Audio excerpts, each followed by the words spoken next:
റൂമുകളുടെ പിന്നിൽ നിന്ന് വിളിക്കുന്ന ആളുകൾ എന്ന് വിശുദ്ധ ഖുർആൻ സൂറത്തുൽ ഹുജറാത്തിൽ പറഞ്ഞത് ഹബീബിന്റെ വീടുകളാണ്.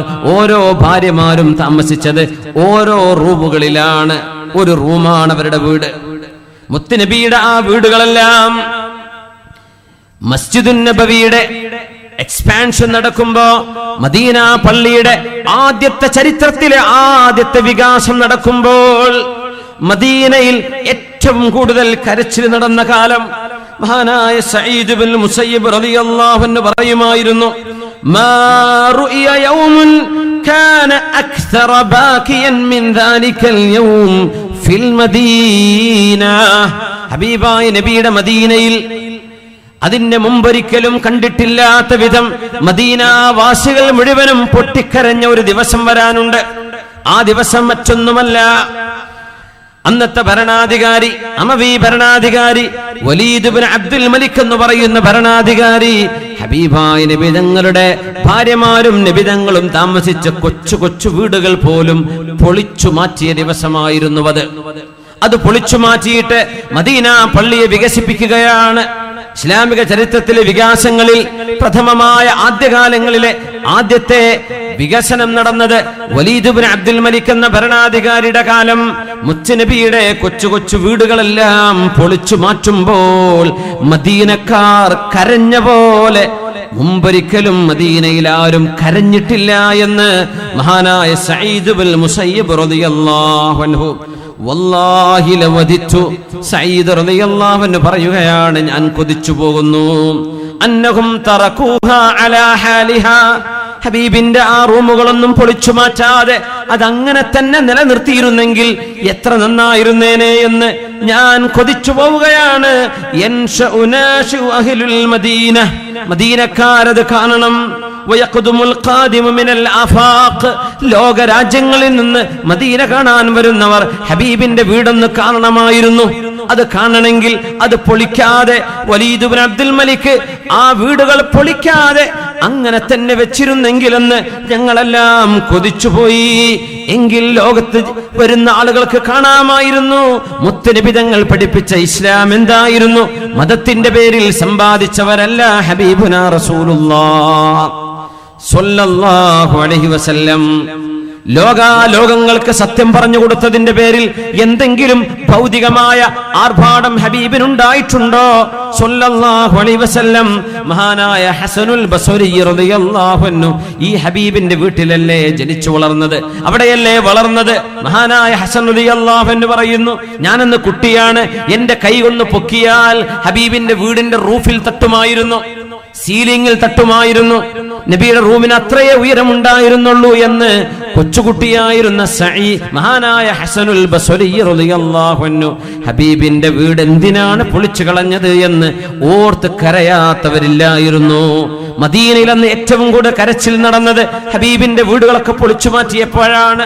സഈദ് തങ്ങൾ പറയാണ്, അതങ്ങനെ തന്നെ നിലനിർത്തുകയും ലോകരാജ്യങ്ങളിൽ നിന്ന് ഹബീബിനെ സന്ദർശിക്കാൻ മദീനയിലേക്ക് വരുന്ന ആളുകളും മദീനയിൽ ജനിച്ചു വരുന്ന ആളുകളും മുത്തുനബി എങ്ങനെ ജീവിച്ചു എന്ന് ഹബീബിനെ കാണുമ്പോ, ഹബീബ് ജീവിച്ച ചുമരുകൾ കാണുമ്പോ, ഹബീബിന്റെ റൂമിന്റെ അവസ്ഥ കാണുമ്പോ, ഹബീബിന്റെ വീടിന്റെ വലുപ്പം കാണുമ്പോൾ സമ്പത്തിന് വേണ്ടി മത്സരിക്കാതെ പരലോകത്തിന് വേണ്ടി ഒരുങ്ങാൻ എത്ര ഉപകാരപ്പെടുമായിരുന്നു ആ വീടുകൾ പൊളിച്ചില്ലായിരുന്നുവെങ്കിൽ എന്ന് മഹാനായ സഈദ് ഇബ്നുൽ മുസയ്യിബ് റളിയല്ലാഹു അൻഹു, അന്നത്തെ സ്വഹാബി, ജീവിച്ചിരിപ്പുള്ള സ്വഹാബി അബൂ ഉമാമ റളിയല്ലാഹു അൻഹു പറഞ്ഞു, യാ ലൈതഹാ തുരികത് ഫലം തുഹദം ഹത്താ യഫ്സുലൻ നാസു അനിൽ ബിനാ. ജനങ്ങൾ വലിയ വലിയ കെട്ടിടങ്ങൾ ഉണ്ടാക്കാൻ ഓടുമ്പോൾ ഹബീബായ നബിയുടെ ആ വീട് അവിടെ തന്നെ വെച്ചിരുന്നുവെങ്കിൽ എത്ര നന്നായിരുന്നു എന്ന് മഹാനായ അബൂ ഉമാമ റളിയല്ലാഹു അൻഹു വയറൗ, ജനങ്ങൾ കാണണമായിരുന്നു. മാ റളിയല്ലാഹു ലിനബിയിഹി വമഫാതീഹു ഖസാഇനി ദുനിയാ ബിയദി, ലോകത്തിന്റെ സർവമാന നിധികളുടെയും താക്കോൽ ഹബീബ് പറയുമായിരുന്നു, ഉചീതു മഫാതിഹൽ അർള്, ഈ ഭൂമിയുടെ വിഭവങ്ങളുടെ താക്കോലുകൾ എന്റെ കയ്യിൽ അല്ലാഹു തന്നു എന്ന് പറഞ്ഞ ഹബീബായ നബി എത്ര ലാളിത്യത്തിലാണ് ജീവിച്ചത് എന്ന് കാണാൻ. മദീന പള്ളിയുടെ വികാസമാണെങ്കിൽ തന്നെയും ആ വീടുകളൊന്നും പൊളിക്കേണ്ടതില്ലായിരുന്നു എന്ന് മഹാനായ അബൂ ഉമാമ റളിയല്ലാഹു അൻഹു. അങ്ങനെയല്ലേ ഹബീബ് ജീവിച്ചത് സ്വല്ലല്ലാഹു അലൈഹി വസല്ലം. ഹബീബ് ദീൻ പഠിപ്പിച്ചതിന് ശേഷം ദീൻ പറഞ്ഞു കൊടുത്തതിന് എന്താണ് ഹബീബ് ഈ സമൂഹത്തോട് ചോദിച്ചത്? ഇൻ അജ്രിയ ഇല്ലാ അലാ റബ്ബിൽ ആലമീൻ. എത്രയോ മതത്തിന്റെ പേരിൽ ചൂഷണങ്ങൾ നടക്കുന്ന കാലമല്ലേ ഇത്? ആധ്യാത്മികതയുടെ പേരിൽ ആചാര്യന്മാരായി മതനേതാക്കളായി എത്രയോ പാവപ്പെട്ട ആളുകളെ ചൂഷണം ചെയ്ത് കോടീശ്വരന്മാരായി മതനേതാക്കന്മാർ വിലസുന്ന കാലത്താണ് ഹബീബുനാ റസൂലുള്ളാഹ് സ്വല്ലല്ലാഹു അലൈഹി വസല്ലമ തങ്ങൾ ലോകത്തോട് വിട പറയുമ്പോൾ സ്വന്തം വീട്ടുകാർക്ക് ഗോതമ്പ് വാങ്ങിക്കാൻ കഴിയാതെ വന്നപ്പോ, ബാർലി എന്ന ഗോതമ്പിനേക്കാളും ഗ്രേഡ് താഴെയാണത്, ബാർലി വാങ്ങിക്കാൻ വേണ്ടി കാശ് കൊടുക്കാനില്ലാതെ വന്നപ്പോൾ ഹബീബ് യുദ്ധത്തിന് ഉപയോഗിച്ചിരുന്നൊരു വാള് ഒരു ജൂതന്റെ കടയിൽ, ഇത് നീ വെച്ചോളൂ, ഇതിന്റെ പൈസ ഞാൻ തരാമെന്ന് പറഞ്ഞ് സ്വന്തം കുടുംബത്തിന് കഴിക്കാനുള്ള ബാർലി ഭക്ഷണം വാങ്ങിയിട്ട് കാശ് കൊടുക്കാനില്ലാതെ സ്വന്തം വാള് പണയപ്പെടുത്തി, പലിശക്കല്ല എന്നോർക്കണം ഹബീബായ നബി തങ്ങൾ പൈസ തരാമെന്നൊരു ഗ്യാരണ്ടിക്ക് വേണ്ടി ഒരു വാള്, അവിടുത്തെ ഉപയോഗിച്ചിരുന്ന വാള് പോലും ഒരു ജൂതന്റെ കയ്യിൽ പണയപ്പെട്ടിരിക്കുകയാണ് ഹബീബ് ലോകത്തോട് വിട പറയുന്നത് സ്വല്ലല്ലാഹു അലൈഹി വസല്ലം. മർറബി റസൂലുള്ളാഹ് അബ്ദുല്ലാഹ് ഇബ്നു ഉമർ റളിയല്ലാഹു അൻഹു പറയുന്നു, എന്റെ അരികത്തുകൂടെ നബി തങ്ങൾ ഒരിക്കൽ നടന്നുപോയി. ഞാൻ ആ നേരത്ത് ഒരു ചുമരിങ്ങനെ തേച്ചുകൊണ്ടിരിക്കുകയാണ്, മിനുസപ്പെടുത്തിക്കൊണ്ടിരിക്കുന്നു. ആരാ പറയുന്നത്? ഉമർ ഇബ്നുൽ ഖത്താബ് റളിയല്ലാഹു അൻഹുവിന്റെ മകൻ അബ്ദുല്ലാഹ് ഇബ്നു ഉമർ റളിയല്ലാഹു അൻഹു. ഞാൻ ആ ചുമരിങ്ങനെ തേച്ചുകൊണ്ടിരിക്കുമ്പോ എന്റെ അരികത്തുകൂടെ നബി തങ്ങൾ ഇങ്ങനെ കടന്നുപോയി. എന്നോട് ചോദിച്ചു, മാ ഹാദാ യാ അബ്ദുല്ലാഹ്, എന്താണ് അബ്ദുല്ലാഹ് നിങ്ങൾ ചെയ്യുന്നത്?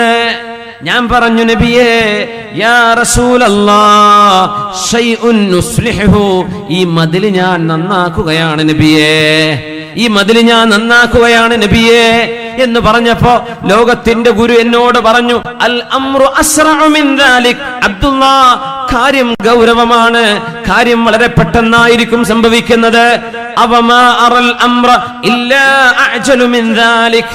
അബ്ദുല്ലാഹ്, നിങ്ങൾ ഈ പണിയൊക്കെ തീർക്കുന്നതിന്റെ മുമ്പേ മരണം നിങ്ങളെ പിടികൂടുമോ എന്ന് നിങ്ങൾ ഓർത്തിട്ടുണ്ടോ എന്ന് അബ്ദുല്ലാഹ് ഇബ്നു ഉമർ റളിയല്ലാഹു അൻഹുവിനോട്.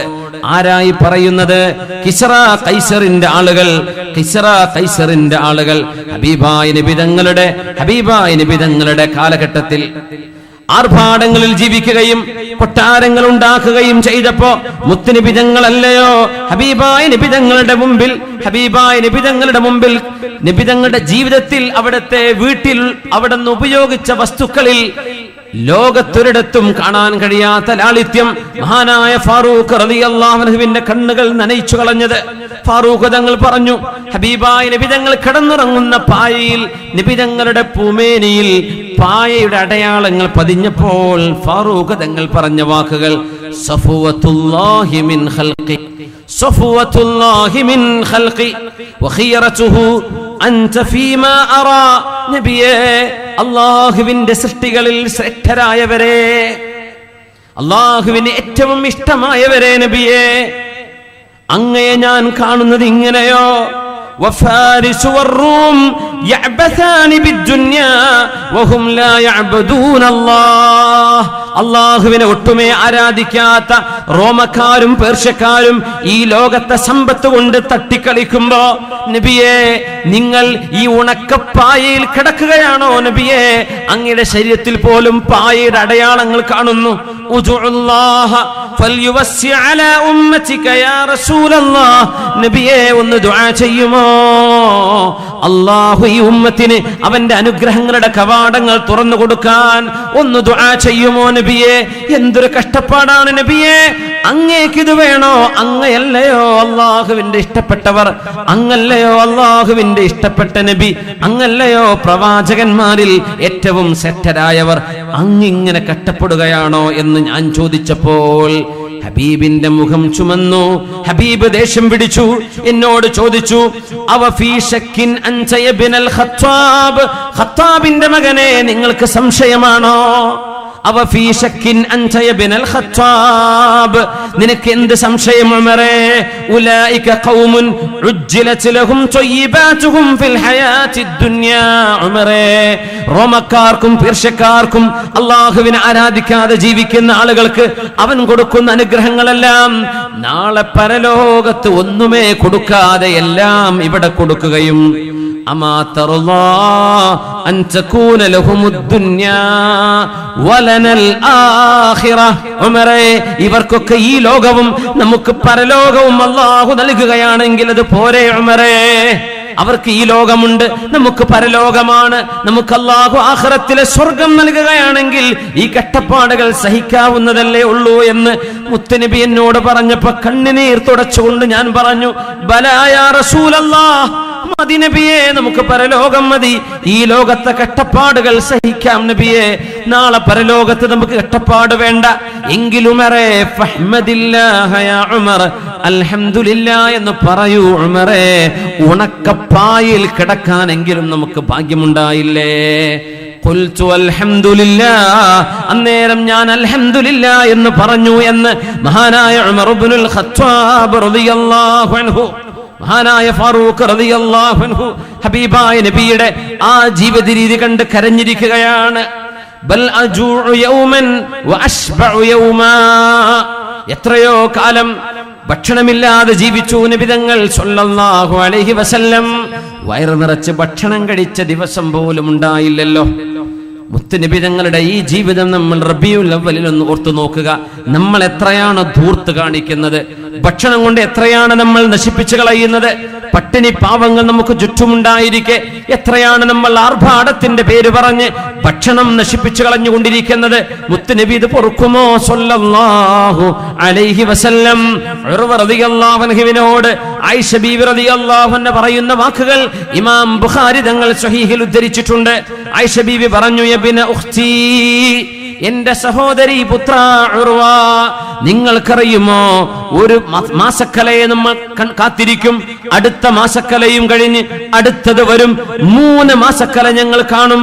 ഫീ ഷഹ്റൈൻ, 2 പരിപൂർണമായ മാസം കഴിഞ്ഞു നീങ്ങുമ്പോൾ ഹബീബായ നബിയുടെ വീട്ടിനുള്ളിൽ ഒരു തീ പോലും പുകഞ്ഞിട്ടില്ല. അത്രയും കാലം ഞങ്ങൾ 2 മാസക്കാലം വേവിച്ചത് തിന്നാത്ത, വേവിച്ചത് ഭക്ഷിക്കാൻ കഴിയാതെ, വേവിക്കാൻ കഴിയാതെ, തീ ഉയരാതെ ഞങ്ങൾ ജീവിച്ചിട്ടുണ്ട് എന്ന് ആയിഷ ബീവി പറഞ്ഞപ്പോ സഹോദരി പുത്രൻ ഉർവ റളിയല്ലാഹു അൻഹു ചോദിച്ചു, ഉസ്മാ എന്നവരുടെ മകൻ, യാ ഉമ്മാ, ആയിഷ ബീവി, നിങ്ങൾ എങ്ങനെയാ പിന്നെ ജീവിച്ചത്? എന്താ നിങ്ങൾ കഴിച്ചത്? 2 മാസം തീ പുകയാതെയോ? വമാ ഹുമാ ഇല്ലൽ അസ്വദാൻ, ആ കറുത്ത 2 സാധനങ്ങളാ ഞങ്ങൾക്കുണ്ടായിരുന്നത്. തോൽപാത്രത്തിൽ സൂക്ഷിക്കുന്ന വെള്ളം, അതിന്റെ നിറം കറുപ്പായിട്ട് തോന്നും, പാത്രത്തിന്റെ നിറം കറുപ്പായതുകൊണ്ട്. പിന്നെ കാരക്ക, വെള്ളവും കാരക്കയുമല്ലാതെ മറ്റൊന്നും ഞങ്ങൾക്കില്ലായിരുന്നുവെന്ന് ആയിഷത്തു റളിയല്ലാഹു തആല അൻഹ. എന്നാൽ ഹബീബിന് ചില അയൽവാസികൾ ഉണ്ടായിരുന്നു, മദീനക്കാർ. അവരെന്തെങ്കിലും ഹബീബിന് കൊണ്ടുപോയി കൊടുക്കും, അത് ഹബീബ് ഞങ്ങൾക്ക് ഹദിയ തരും. മുത്തുനബിക്ക് കിട്ടുന്ന എന്തെങ്കിലും സമ്മാനമായി കിട്ടുന്ന ഭക്ഷണം, ഒരപ്പം, അല്പം കറി, അതായിരുന്നു ഞങ്ങളുടെ ഭക്ഷണം. ഞങ്ങളുടെ കയ്യിൽ പൈസ ഇല്ലായിരുന്നു. ഹബീബിന്റെ വീടുകളിൽ തീ കത്തിക്കാൻ കഴിയാത്ത 2 മാസം തുടർച്ചയായി ഞങ്ങളുടെ ജീവിതത്തിൽ വരാറുണ്ട് എന്ന് ആയിഷത്തു സിദ്ദീഖ റളിയല്ലാഹു അൻഹാ, ഉമ്മഹാത്തുൽ മുഅ്മിനീങ്ങളിൽ പ്രഗൽഭയായ ആയിഷ ബീവിയാണ് സഹോദരിമാരെ നമ്മളോട് ഇത് പറയുന്നത്. നമുക്ക് കഴിക്കാൻ ഭക്ഷണം ഉണ്ടാവാൻ നമുക്ക് കഷ്ടപ്പെടുന്ന ഭർത്താക്കന്മാർ, നമ്മുടെ ഉപ്പമാർ, നമ്മുടെ ആങ്ങളമാർ, ഗൾഫുകളിൽ ജോലി ചെയ്യുന്നവർ, പ്രവാസികളായി കുടുംബത്തെ പോലും വർഷത്തിൽ ഒരിക്കൽ 2 വർഷം കൂടുമ്പോഴൊരിക്കൽ അങ്ങനെയൊക്കെ മാത്രം വന്നു കാണാൻ കഴിയുന്ന നമ്മൾ പട്ടിണി കിടക്കരുത് എന്ന് വിചാരിച്ച് നമുക്ക് വേണ്ടി കഠിനാധ്വാനം ചെയ്യുന്ന, വേറെ ഒരു രാജ്യത്ത് പോയി താമസിക്കുന്ന, ജീവിതത്തിന്റെ ഒരുപാട് സുഖങ്ങൾ മക്കളെ ഓർത്ത് മാറ്റിവെക്കുന്ന, സ്വന്തം ഭർത്താവിന്റെ പൈസ കൊണ്ട് നമ്മൾ വാങ്ങിച്ചു വെക്കുന്ന ഭക്ഷണവും മറ്റു കാര്യങ്ങളും ഓർക്കുമ്പോൾ അവർക്ക് വേണ്ടി ദുആ ചെയ്യാറുണ്ടോ നമ്മൾ? ഭർത്താവിന് വേണ്ടി നന്ദിയോടെ ഓർക്കാറുണ്ടോ നമ്മൾ? എനിക്കത് കിട്ടിയില്ല, ഇത് കിട്ടിയില്ല, അത് വാങ്ങിച്ചു തന്നില്ല എന്ന് പരാതി പറയല്ലേ, പരാതി പറയല്ലേ. നിങ്ങളെ നരകത്തിലേക്ക് കടത്തിക്കൊണ്ടുപോകുന്ന രണ്ട് കാരണങ്ങളെ മുത്തുനബി തങ്ങൾ പറഞ്ഞു, തുഖ്സിർനൽ ലഅന വതക്ഫുർനൽ അശീർ. നിങ്ങൾക്ക് വേണ്ടി കഠിനാധ്വാനം ചെയ്യുന്ന ഭർത്താവിനോട് നന്ദികേട് ചെയ്യുന്നത് നിങ്ങളെ നരകത്തിലേക്ക് എത്തിക്കുമെന്ന് ഹബീബുനാ റസൂലുള്ളാഹ് സ്വല്ലല്ലാഹു അലൈഹി വസല്ലം. ജീവിതകാലം മുഴുവനും സംരക്ഷണം ഏറ്റെടുത്ത ഒരു ഭർത്താവ്, ഒരുപാട് കാലം നമ്മുടെ കൂടെ നിന്നൊരു ഭർത്താവ്, എന്നാൽ ജീവിതത്തിന്റെ പച്ചയായ യാഥാർത്ഥ്യങ്ങളുമായി മൽപ്പിടുത്തം നടത്തി ജീവിക്കുമ്പോ ഒരുപക്ഷെ അധികമൊന്നും ചിരിയും കളിയും സാധ്യമല്ലാത്തതിന്റെ പേരിൽ വല്ലവനും വഴിവെക്കിൽ വെച്ച് ചിരിക്കുമ്പോഴേക്കും, ഒരു സ്നേഹത്തിന്റെ കമന്റ് പറയുമ്പോഴേക്കും, ഒരു പ്രേമത്തിന്റെ മെസ്സേജ് അയക്കുമ്പോഴേക്കും തനിക്ക് ജീവിതകാലം അന്നവും വെള്ളവും അയച്ചു തന്ന സ്വന്തം ഭർത്താവിനെ ഓർക്കാതെ, സ്വന്തം വാപ്പയെ ഓർക്കാതെ, പ്രിയപ്പെട്ട ഉമ്മയെ ഓർക്കാതെ ആരുടെയൊക്കെയോ പിന്നാലെ ഓടിയും ചാടിയും നടക്കുന്ന ന്യൂ ജനറേഷൻ പെൺകുട്ടികളെ നിങ്ങൾ ഓർക്കണമേ. അള്ളാഹുവിന്റെ എത്ര വലിയ അനുഗ്രഹങ്ങളോടാണ് നമ്മൾ പുറംതിരിഞ്ഞു നിൽക്കുന്നത്, എത്ര വലിയ അനുഗ്രഹങ്ങളാണ് നമ്മൾ കണ്ടില്ലെന്ന് വിചാരിക്കുന്നത്. 2 മാസം ഒരിക്കൽ പോലും തീ പുകയുയരാത്ത മാസങ്ങൾ ഞങ്ങൾക്ക് ഹബീബിന്റെ വീട്ടിലുണ്ടായിട്ടുണ്ട് എന്ന് പഠിപ്പിച്ചത് നമ്മുടെ ഉമ്മയല്ലേ, ആയിഷ ബീവിയല്ലേ റളിയല്ലാഹു അൻഹ.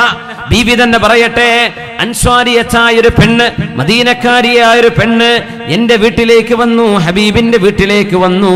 ഹബീബ് കിടക്കുന്ന വിരിപ്പ് കണ്ടു, സ്വല്ലല്ലാഹു അലൈഹി വസല്ലം, അബാഅതം മസ്നിയ, ഒരു ചവിട്ടി പോലെ, കാലിലെ ചെളിയെല്ലാം നമ്മൾ ഉരതിയെടുക്കുന്ന ചവിട്ടി പോലെ പരുപരുത്ത ഒരു സാധനം.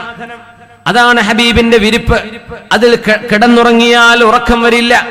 ആ ഒരു വിരിപ്പ് കണ്ടപ്പോ മദീനയിലുള്ള ആ മഹദി ഹബീബായ നബി തങ്ങളുടെ വീട്ടിന്റെ അവസ്ഥ കണ്ടപ്പോൾ തിരിച്ചു പോവുകയും സ്വന്തം വീട്ടിൽ നിന്ന് ഒരു നല്ല വിരിപ്പ് കൊണ്ടുവരികയും ചെയ്യുന്നു. നബി തങ്ങൾക്ക് വേണ്ടി അവർ കൊണ്ടുവന്നു സ്വല്ലല്ലാഹു അലൈഹി വസല്ലം ഒരു വിരിപ്പ്. ആയിഷ ബീവി, ഇത് ഹബീബിന് കൊടുക്കണം. ആയിഷ ബീവി, ഇതിലാ നിങ്ങൾ കടന്നുറങ്ങേണ്ടത്, എന്റെ വീട്ടിലുള്ള ആകെയുള്ള ഒരു വിരിപ്പാണത്, അത് നിങ്ങൾക്ക് തന്നു എന്ന് മുത്തുനബിയുടെ വീട്ടിൽ കൊണ്ടുപോയി കൊടുക്കുന്നു. നബി തങ്ങൾ അവിടെ ഇല്ല. ഹബീബായ നബി തങ്ങൾ കടന്നു വന്നു. ആയിഷ ബീവി പറഞ്ഞു, നബിയേ, ഇതാ ഒരു വിരിപ്പ് കിട്ടിയിട്ടുണ്ട് നമുക്ക്, അങ്ങേക്ക് കിടന്നുറങ്ങുമ്പോ വിരിച്ച് കിടക്കാൻ ഒരു വിരിപ്പ്. മുത്തുനബി പറഞ്ഞു, റുദ്ദീ ആയിഷ, തിരിച്ചു കൊടുക്കൂ ആയിഷ, നമുക്കത് വേണ്ട. റുദ്ദീഹി റുദ്ദീഹി والذي لا إله إلا هو لو شئت لأجر الله معي جبال الذهب والفضة. ആയിഷ, ഞാൻ കൊതിക്കുകയായിരുന്നുവെങ്കിൽ സ്വർണത്തിന്റെയും വെള്ളിയുടെയും മലകൾ അല്ലാഹു എനിക്ക് വേണ്ടി ഒഴുക്കി തന്നേനെ. അല്ലാഹുമ്മ ജഅൽ റിസ്ഖ ആലി മുഹമ്മദിൻ ഖൂതാ, അല്ലാഹുമ്മ ജഅൽ റിസ്ഖ ആലി മുഹമ്മദിൻ ഖൂതാ. അല്ലാഹുവേ, ഈ മുഹമ്മദ് നബി എനിക്കും എന്റെ കുടുംബത്തിനും ഭക്ഷിക്കാനുള്ള ഭക്ഷണം മാത്രം മതി റബ്ബേ, ഏറെ വേണ്ട റബ്ബേ, മറ്റൊരു സുഖവും ഞാൻ ആഗ്രഹിക്കുന്നില്ല റബ്ബേ. ഇജ്അൽ റിസ്ഖ ആലി മുഹമ്മദിൻ ഖൂതാ, വിശപ്പുണ്ടാകുമ്പോൾ ഒന്ന് വിശപ്പടക്കാനുള്ള ഭക്ഷണം മാത്രം മതി റബ്ബേ, മറ്റൊന്നും ഞങ്ങൾക്ക് വേണ്ട, എനിക്കിത് വേണ്ട, കൊണ്ടുകൊടുത്തോളൂ ആയിഷ എന്ന് ആയിഷ ബീവി റളിയല്ലാഹു അൻഹ അത് തിരിച്ചു കൊടുക്കാൻ മടിച്ചു വെച്ചപ്പോൾ നബി തങ്ങൾ നമ്മുടെ ഉമ്മയോട്, ആയിഷ ബീവിയോട്, വല്ലദീ നഫ്സു അബീ ഹുറൈറത ബിയദി മാ ശബിഅ നബിയുല്ലാഹി വഅഹ്ലു 3 അയ്യാമിൻ തിബാഅൻ മിൻ ഖുബ്സ് ഹിൻതത്തിൻ ഹത്താ ഫാറഖ ദുനിയാ എന്ന് പറഞ്ഞത് മഹാനായ അബൂ ഹുറൈറ റളിയല്ലാഹു അൻഹു ആണ്. മുത്തുനബിയും അവിടുത്തെ വീട്ടുകാരും 3 ദിവസം തുടർച്ചയായി ഗോതമ്പിന്റെ റൊട്ടി പോലും വയറ് നിറച്ച് ജീവിതത്തിൽ കഴിച്ചിട്ടില്ല എന്ന് മഹാനായ ഹബീബിന്റെ സ്വഹാബി അബൂ ഹുറൈറ റളിയല്ലാഹു അൻഹു. നമ്മുടെ നബി 3 ദിവസം ഭക്ഷണം വയറ് നിറച്ച് കഴിച്ചൊരു സംഭവം ജീവിതത്തിലില്ല. എന്നെങ്കിലും വല്ലപ്പോഴും ഒരിക്കലാവാം 3 ദിവസം തുടർച്ചയായി വിശപ്പ് പൂർണ്ണമായും മാറത്തക്ക വിധത്തിലുള്ള ഭക്ഷണം നമ്മുടെ നബി തങ്ങൾ കഴിച്ചിട്ടില്ലല്ലോ. അനസ് റളിയല്ലാഹു അൻഹു പറയുന്നുണ്ട്, മാ അഅലം അന്ന റസൂലല്ലാഹി റഅ റഗീഫൻ മുറഖഅ, നല്ല പരുപരുത്ത, നല്ല തിന്നാൻ വായക്ക് രുചിയുള്ള, വായിലേക്ക് വെക്കാൻ കഴിയുന്ന ഉറപ്പില്ലാത്ത മൃദുലമായ റൊട്ടി എന്റെ നബി തങ്ങൾ ജീവിതത്തിൽ കണ്ടത് ഞാൻ ഓർക്കുന്നില്ല. വലാ ശാതൻ സമീതൻ മശ്വിയതൻ ഖത്ത്, മനോഹരമായി വേവിച്ചെടുത്ത, വായ കൊണ്ട് ശരിക്കും വേഗത്തിൽ ചവച്ചിറക്കാൻ കഴിയുന്ന നന്നായി വേവിച്ച ഒരു ആട്ടിറച്ചി പോലും മുത്തുനബി തിന്നത് ഞാൻ ഓർക്കുന്നില്ല. ഹത്താ ലഹിഖ ബിറബ്ബി, ലോകത്തോട് നബി തങ്ങൾ വിട പറയുന്നത് വരെ. ലോകത്തോട് നബി തങ്ങൾ വിട പറയുമ്പോൾ വലം യശ്ബഅ മിൻ ഖുബ്സിൽ ശഈർ, ബാർലിയുടെ റൊട്ടി പോലും നബി തങ്ങൾ ഭക്ഷണമായി വയറ് നിറച്ച് നബി തങ്ങൾ കഴിച്ചിട്ടില്ല സല്ലല്ലാഹു അലൈഹി വസല്ലം. ആയിഷ ബീവിയാണ് പറഞ്ഞത്, വല്ലദീ ബഅസ മുഹമ്മദൻ ബിൽ ഹഖ് മാ റആ മിൻ ഖലാ. നബി തങ്ങൾ അരിപ്പ കണ്ടിട്ടില്ല, മുത്തുനബി തങ്ങൾ അരിപ്പ കണ്ടിട്ടില്ല. തരിച്ചെടുക്കുന്ന, നിങ്ങൾ എന്താ ഇവിടെ പറയാന്നല്ല, തരിപ്പാന്നോ അരിപ്പാന്നോ പറയാ? അരിപ്പ. ഗോതമ്പിന്റെയോ അരിയുടെയോ റൊട്ടി പൊടിച്ചെടുക്കുമ്പോൾ അതിലെ ഏതെങ്കിലും ഉമിയോ മറ്റോ മാറ്റിയെടുക്കാനുള്ള അരിപ്പ മുത്തുനബി തങ്ങൾ കണ്ടിട്ടില്ല എന്ന് ആയിഷത്തു സിദ്ദീഖ റളിയല്ലാഹു അൻഹാ. വലാ അകല ഖുബ്സൻ മൻഖൂലൻ മുൻദു ബഅസഹു അല്ലാഹു അസ്സ വജല്ല. അല്ലാഹു ഹബീബിനെ നബിയായി പറഞ്ഞയച്ച് ഇലാ അൻ ഖുബില, ലോകത്തോട് വിട പറയുന്നത് വരെ അരിപ്പ കൊണ്ട് അരിച്ചെടുത്ത മാവ് കൊണ്ടുണ്ടാക്കിയ പൊടി കൊണ്ടുണ്ടാക്കിയ റൊട്ടി ഹബീബ് ജീവിതത്തിൽ കഴിച്ചിട്ടില്ല എന്ന് പറഞ്ഞപ്പോ ഉർവ റളിയല്ലാഹു അൻഹു ചോദിച്ചു, ഉമ്മ എങ്ങനെയാണ് പിന്നെ നിങ്ങൾ ഈ ബാർലിയൊക്കെ തിന്നിരുന്നത് അരിപ്പയില്ലാതെ? ഉമ്മ പറഞ്ഞു, ആയിഷ ബീവി, കുന്നാ നഖൂലു ഉഫ്, ഞങ്ങൾ ആ മാവെടുത്തിട്ട് ഉഫ് എന്ന് പറയും, അപ്പൊ അതിൽ പാറേണ്ടതെല്ലാം പാറിപ്പോകും. അത് തന്നെയായിരുന്നു ഞങ്ങളുടെ അരിപ്പ എന്ന് മഹദിയായ ആയിഷത്തു സിദ്ദീഖ റളിയല്ലാഹു അൻഹാ.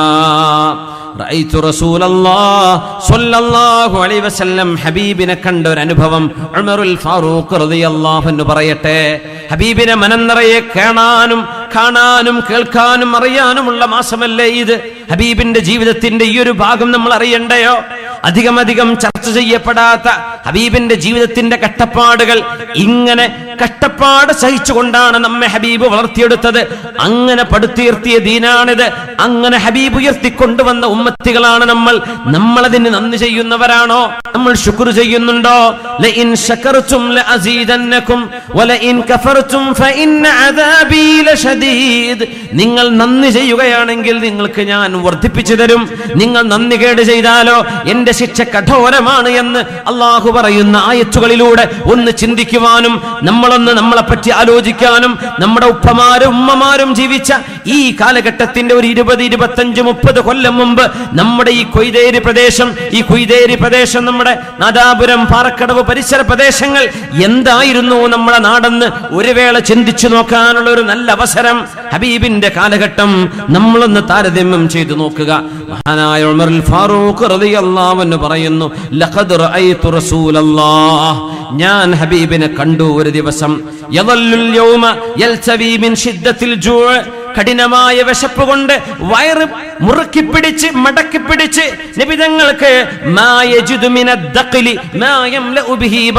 നബിതങ്ങൾക്ക് തീരെ മോശമായ ഒരു കാരക്ക പോലും കിട്ടാതെ, ക്വാളിറ്റി ഇല്ലാത്ത കാരക്കാണ് ദഖൽ എന്ന് പറയാ. നല്ല മുന്തിയിനും കാരക്ക എന്നല്ല, ഏതെങ്കിലും ഒരു കാരക്കയെങ്കിലും ഒന്ന് വിശപ്പടക്കാൻ, വയറ് നിറയെ കഴിക്കാനില്ലാതെ വിശപ്പടക്കാൻ കഴിയാതെ വയറ് മടക്കി പിടിച്ച് ഹബീബ് നടക്കുന്നത് ഞാൻ കണ്ടിട്ടുണ്ട് എന്ന് മഹാനായ ഉമർ ഇബ്നുൽ ഖത്താബ് റളിയല്ലാഹു അൻഹു. ഹബീബായ നബി തങ്ങളുടെ സ്വഹാബിമാർ നബി തങ്ങളെ പോലെ മാതൃക കാണിച്ചവരാണ്. ഹബീബിന്റെ മുമ്പിൽ ഒരാൾ വന്നിട്ട് പറഞ്ഞു, സ്വഹീഹുൽ ബുഖാരിയിൽ സംഭവമുണ്ട്. നബി തങ്ങളോട് പറഞ്ഞു, നബിയേ എനിക്ക് ഭക്ഷണം വേണം, വിശന്നിരിക്കുക നബിയെ, ഭക്ഷണം വേണം. ആരോടാ ചോദിക്കുന്നത്? ജീവിതത്തിൽ ഒരിക്കൽ പോലും വയറ് നിറച്ച് തിന്നാൻ കിട്ടാതിരുന്ന ലോകത്തിന്റെ ഗുരു, നമ്മുടെ കണ്ണിലുണ്ണിയായ, നമ്മുടെ നഫ്സിനെക്കാളും നമ്മൾ സ്നേഹിക്കുന്ന ഹബീബുനാ റസൂലുള്ളാഹി തങ്ങളോട് മുത്തുനബി എന്തു പറയും? നബി തങ്ങൾ അഭിമാനിയല്ലേ? ഹബീബായ നബി തങ്ങൾ സ്വഹാബത്തിനോട് ചോദിക്കുന്നതിന്റെ മുമ്പ് സ്വന്തം ഭാര്യമാരുടെ വീടുകളിൽ ആരുടെ പക്കലെങ്കിലും എന്തെങ്കിലും ഉണ്ടോ?